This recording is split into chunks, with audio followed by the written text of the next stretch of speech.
This is the first episode of the Lionhead Diary. My name's Peter Molyneux. Let me just explain a little bit about what you'll be seeing. We at the Game Developers Conference recently unveiled one of the 3 big features that are going to feature in Fable 2. And that big feature is the emotions that you will be feeling as you play the game. And so, you feeling loved is really important to us. And that's what a lot of this episode is about. Love is that warm, fuzzy feeling you get when you realize that somebody cares about you so much they'll forgive you being a complete arse. Love is very important to me, sort of in my life. I kind of very much like to consider myself a romantic. Love means many things to me. It's family love, erotic love. What people often do is confuse lust with love. Love for pizza, love for coffee. God, I like coffee. Because we deal with love every day in our lives, and it's something we recognise and are very sort of intimate with. If it's faked on screen, it can be very jarring. It can be very obvious that it's wrong, and so it's very difficult to get that right.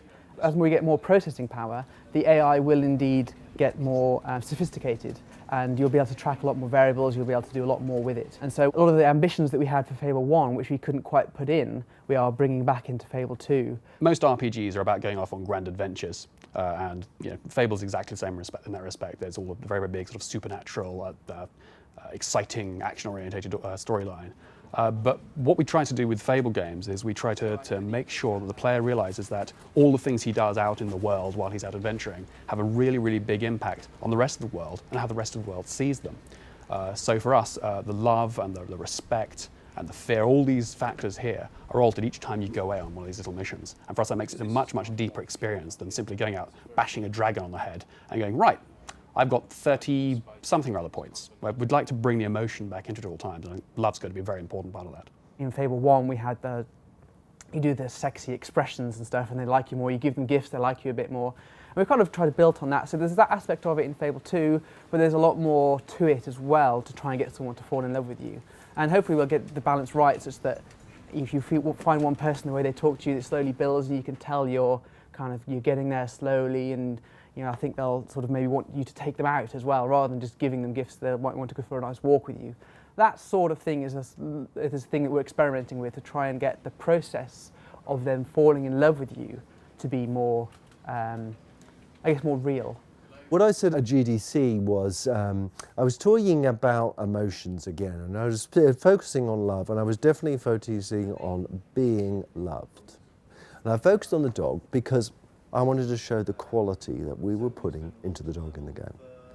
Gamers, casual gamers, everybody who sees that dog, they will say, that's a dog. I understand him. I understand when he's excited, I understand when he's sad, I understand when he's happy, I understand when he's hurt. He looks like a real dog.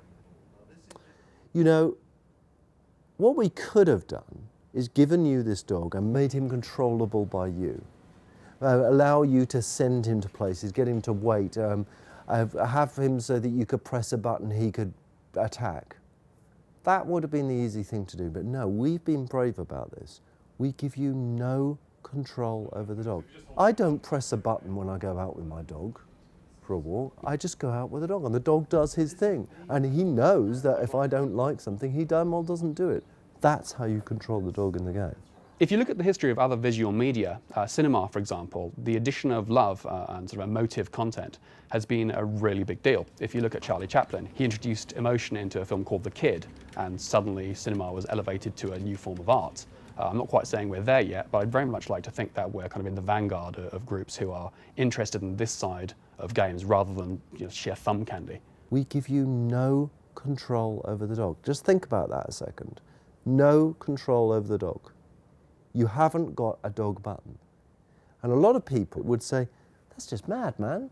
How can I be engaged with something? And what we've said is, you control the dog by playing the game. You control the dog by worrying about you as a hero. I think the very fact you don't control him makes him feel real.